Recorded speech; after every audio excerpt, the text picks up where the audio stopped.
Hi all അസ്സലാമു അലൈക്കും, welcome back. ഇന്ന് ഞാനിവിടെ ഒരു ബീഫ് ഗ്രേവിയുടെ റെസിപ്പിയാണ് കാണിക്കാൻ പോകുന്നത്. ഇതിനു മുമ്പ് ഞാൻ ബീഫ് കറിയുടെയും ഗ്രേവിയുടെയും എല്ലാം റെസിപ്പി അപ്ലോഡ് ചെയ്തിട്ടുണ്ട്. ഒരു ബൗളിലോട്ട് 500 ഗ്രാം ബീഫാണ് ഞാൻ എടുത്തിരിക്കുന്നത്. ഇനി ഇതിലേക്ക് ആവശ്യമുള്ള മസാലപ്പൊടികൾ ചേർത്ത് കൊടുക്കാം. 1/2 ടേബിൾ സ്പൂൺ മഞ്ഞൾപ്പൊടി,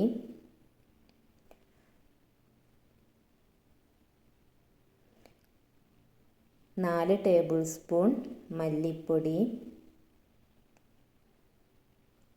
ആദ്യം ഗ്രേവി ഉണ്ടാക്കുന്നതിന് മുമ്പ് ഇതൊന്ന് പൊടികൾ ചേർത്ത് ഒന്ന് മിക്സ് ചെയ്ത് റെസ്റ്റ് ചെയ്യാൻ വെക്കണം. 1/2 ടേബിൾ സ്പൂൺ ഗരം മസാല,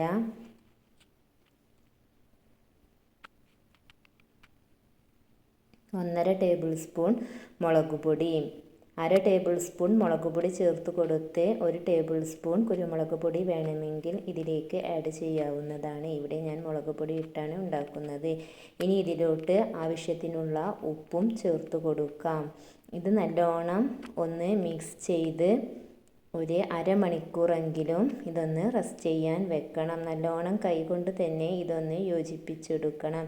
എങ്കിൽ മാത്രമേ കറി നല്ല തിക്കായിട്ട് ഉണ്ടായിരിക്കുകയുള്ളൂ. ഒരു 5 മിനിറ്റ് നല്ലോണം ഈ പൊടികളെല്ലാം ഈ ബീഫിലേക്ക് ഇറങ്ങും വിധം നല്ലോണം ഒന്ന് മിക്സ് ചെയ്തെടുക്കാം. മിക്സ് ചെയ്ത് വേണമെങ്കിൽ ഇതിൽ ഫ്രിഡ്ജിൽ റെസ്റ്റ് ചെയ്യാൻ വെക്കാം, അല്ലെങ്കിൽ റൂം ടെമ്പറേച്ചറിൽ തന്നെ ഒരു അരമണിക്കൂർ ഇതൊന്ന് റെസ്റ്റ് ചെയ്യാൻ വെക്കുക.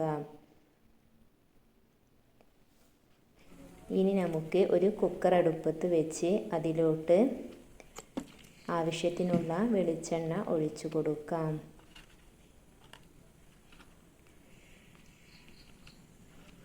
ഇതിനു മുമ്പ് ഞാൻ ബീഫ് കറിയുടെയും ഗ്രേവിയുടെയും എല്ലാം വീഡിയോ അപ്ലോഡ് ചെയ്തിട്ടുണ്ട്. കാണാത്തവർ അത് പോയി കാണുക. ഇനി ഇതിലേക്ക് നമുക്ക് ഈ വെളിച്ചെണ്ണ ഒന്ന് ചൂടായി കഴിഞ്ഞാൽ സ്പൈസസ് ചേർത്ത് കൊടുക്കാം.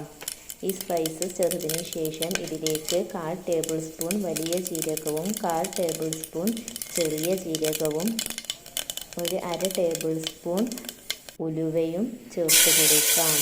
ഇവയെല്ലാം ഒന്ന് പൊട്ടിയതിന് ശേഷം ഇവിടെ ഞാൻ 2 വലിയ ഉള്ളിയാണ് എടുത്തിരിക്കുന്നത്. 1/2 കിലോ ബീഫുള്ളത് കാരണമാണ് 2 ഉള്ളി എടുക്കുന്നത്.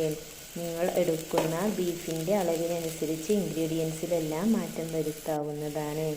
ഇനി ഇതിലേക്ക് ഞാൻ ചേർത്ത് കൊടുക്കുന്നത് ഒരു 2.5 ടേബിൾ സ്പൂൺ ഇഞ്ചി വെളുത്തുള്ളി പച്ചമുളക് പേസ്റ്റാണ്. ഇതിൽ പച്ചമുളക് സ്കിപ്പ് ചെയ്യാവുന്നതാണ്. ഇങ്ങനെ ചേർത്ത് കൊടുക്കുമ്പോൾ എരിവ് ഒരിത്തിരി കൂടുതലായിരിക്കും. പച്ചമുളക് കട്ട് ചെയ്തും ചേർക്കാവുന്നതാണ്. ഇനി ഈ ഉള്ളി നല്ലോണം ഒന്ന് വഴറ്റിയെടുക്കാം. ഈ ഉള്ളിയുടെ കളർ ചേഞ്ച് വരുന്നത് വരെ ഒന്ന് വഴറ്റിയെടുക്കുക. ഇനി ഈ ഉള്ളിയിലോട്ട് ആവശ്യത്തിനുള്ള ഉപ്പ് മാത്രം ചേർത്ത് കൊടുക്കുക. ബീഫിൽ നമ്മൾ ഉപ്പ് ചേർത്തത് കാരണം കുറച്ച് ഉപ്പ് ചേർത്ത് കൊടുത്താൽ മതി. ഉപ്പിൻ്റെ അളവ് കൂടിപ്പോകരുത്. ഇനി ഒരു പിടി കറിവേപ്പിലയും ഇതിലോട്ട് ചേർത്ത് കൊടുത്ത് ഈ ഉള്ളിയുടെ കളർ ചേഞ്ച് ആകുന്നത് വരെ നല്ലോണം ഒന്ന് സോട്ട് ചെയ്തെടുക്കാം. 1/2 കിലോ ബീഫിലേക്കാണ് ഞാൻ ഇത്രയും ഇൻഗ്രീഡിയൻസ് എടുത്തിരിക്കുന്നത്. 1 കിലോ ബീഫാണെങ്കിൽ ഒരു 4 വലിയ ഉള്ളിയെങ്കിലും എടുക്കേണ്ടതാണ്. ഇനി ഈ ഉള്ളി ഒന്ന് സോട്ട് ചെയ്ത് കഴിഞ്ഞാൽ ഇതിലോട്ട് നമുക്ക് 2 വലിയ തക്കാളി ചെറിയ പീസാക്കി കട്ട് ചെയ്തതും ഞാൻ ഈ ഉള്ളിയിലോട്ട് ചേർത്ത് കൊടുക്കുന്നുണ്ട്. മീഡിയം ഫ്ലെയിമിലിട്ട് വേണം ഇടയ്ക്ക് വഴറ്റിയെടുക്കാൻ. ഈ തക്കാളി ജസ്റ്റ് ഒന്ന് വഴണ്ടി കിട്ടുന്നത് വരെ ഒന്ന് സോട്ട് ചെയ്തെടുക്കാം. ഒരുപാട് വെന്ത് ഉടയണമെന്നില്ല. ബീഫ് വേകുമ്പോൾ തന്നെ തക്കാളി നല്ലോണം വെന്ത് കിട്ടും. ഇനി നമുക്ക് റെസ്റ്റ് ചെയ്യാൻ വെച്ചിരിക്കുന്ന ബീഫ് ഇനി നമുക്ക് ഈ കുക്കറിലോട്ട് ഇട്ട് കൊടുക്കാം.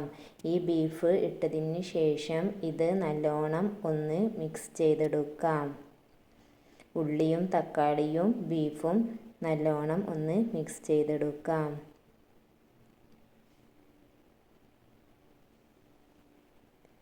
മിക്സ് ചെയ്തതിന് ശേഷം ഇനി നമുക്ക് ഈ ബൗളിലോട്ട് അതിൽ മസാലപ്പൊടികളെല്ലാം ഉണ്ട്, അതിലോട്ട് ഇത് വേവാൻ ആവശ്യത്തിനുള്ള വെള്ളം ഒഴിച്ചു കൊടുക്കാം. ഇനി ഇതിലോട്ട് ഉപ്പിൻ്റെ അളവ് കുറവായത് കാരണം ഒരിത്തിരി ഉപ്പ് കൂടി ഞാൻ ഇട്ട് കൊടുക്കുന്നുണ്ട്. ഈ ബീഫ് ഇട്ടതിന് ശേഷം ടേസ്റ്റ് ചെയ്ത് നോക്കിയിട്ട് ഉപ്പിന് കുറവുണ്ടെങ്കിൽ ഇട്ട് കൊടുത്താൽ മതി. എനിക്കിത് ടേസ്റ്റ് ചെയ്ത് നോക്കിയപ്പോൾ ഉപ്പ് കുറവാണ്. ഇനി കുക്കറിൻ്റെ മൂടി അടച്ച് ഞാനിവിടെ ലോ ഫ്ലെയിമിൽ ഒരു 6 വിസിൽ വരെയാണ് വേവിച്ചെടുക്കുന്നത്. ഇനി അത് വെന്തതിന് ശേഷം അതിലെ എയറെല്ലാം പോയി തുറന്നു നോക്കിയപ്പോൾ ഇതാ നല്ലോണം വെന്തുടഞ്ഞിട്ടുണ്ട്. അധികം വെള്ളവുമില്ല, നല്ല ഗ്രേവി രൂപത്തിലാണ്. ഇനി ഒരു പാനിലോട്ട് നമുക്ക് വെളിച്ചെണ്ണ ഒഴിച്ചു കൊടുത്ത് ഒരു പിടി ചെറിയ ഉള്ളി കനം കുറച്ച് അരിഞ്ഞത് ഈ വെളിച്ചെണ്ണയിലോട്ട് ഇട്ട് കൊടുത്ത് ഇതൊന്ന് മൂപ്പിച്ചെടുക്കാം.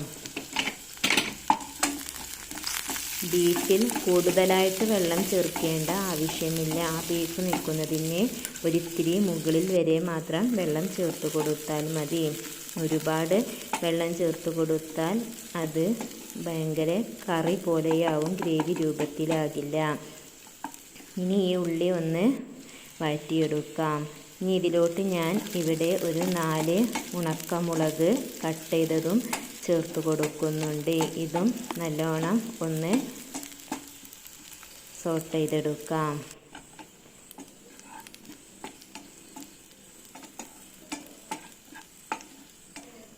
ചെറിയ ഉള്ളി കൂടുതൽ ചേർത്ത് കൊടുക്കുന്നതും നല്ല ടേസ്റ്റ് ആയിരിക്കും ബീഫ് കറിക്ക്. ഇനി ഒരു പിടി കറിവേപ്പിലയും ചേർത്ത് കൊടുക്കുന്നുണ്ട്. ബീഫ് വേവിക്കുന്നതിൽ വേണമെങ്കിലും ചെറിയ ഉള്ളി കട്ട് ചെയ്ത് ചേർത്ത് കൊടുക്കാവുന്നതാണ്. ഇപ്പോൾ ഈ ഉള്ളിയെല്ലാം നല്ലോണം മൂത്ത് വന്നിട്ടുണ്ട്. ഇനി ഇതിലോട്ട് ഞാനിവിടെ 3/4 ടേബിൾ സ്പൂൺ ഗരം മസാല ചേർത്ത് കൊടുക്കുന്നുണ്ട്. ഇതിൻ്റെ കൂടെ കുരുമുളക് പൊടിയും ചേർത്ത് കൊടുക്കാവുന്നതാണ്. ബീഫ് ഒരിത്തിരി എരിവ് കൂടിയത് കാരണമാണ് ഇവിടെ ഞാൻ കുരുമുളക് പൊടി ചേർത്ത് കൊടുക്കാത്തത്. കുട്ടികൾക്ക് ഇഷ്ടമില്ലാത്തത് കാരണമാണ് കുരുമുളക്. നിങ്ങൾക്ക് വേണമെങ്കിൽ കുരുമുളക് ചേർത്ത് കൊടുക്കാം. അപ്പോൾ മുളക് പൊടിയുടെ അളവ് കുറയ്ക്കുകയും പച്ചമുളക് പേസ്റ്റ് രൂപത്തിൽ അരച്ച് ചേർക്കാതിരിക്കുകയും ചെയ്താൽ മതി. ഇപ്പോൾ ഞാൻ വേവിച്ച് വെച്ചിരിക്കുന്ന ബീഫ് ഈ പാനിലോട്ട് ഒഴിച്ചു കൊടുക്കുന്നുണ്ട്. ഇനി ഇതൊരു 5 മിനിറ്റ് നല്ലോണം ഒന്ന് തിളപ്പിച്ചെടുക്കാം. അങ്ങനെ വളരെ ടേസ്റ്റി ആയിട്ടുള്ള ബീഫ് ഗ്രേവി ഇവിടെ റെഡിയായി. എൻ്റെ വീഡിയോ ആദ്യമായി കാണുന്നവർ വീഡിയോ ഇഷ്ടമായാൽ ലൈക്ക് ചെയ്യുക, ഷെയർ ചെയ്യുക, സബ്സ്ക്രൈബ് ചെയ്യുക. നിങ്ങൾ ഇത് ട്രൈ ചെയ്തതിന് ശേഷം ഇതിൻ്റെ ഫീഡ്ബാക്ക് നിങ്ങൾ കമൻറ്റിൽ ചെയ്യാവുന്നതാണ്. പുതിയൊരു വീഡിയോയുമായി വരുന്നത് വരെ അസ്സലാമു അലൈക്കും.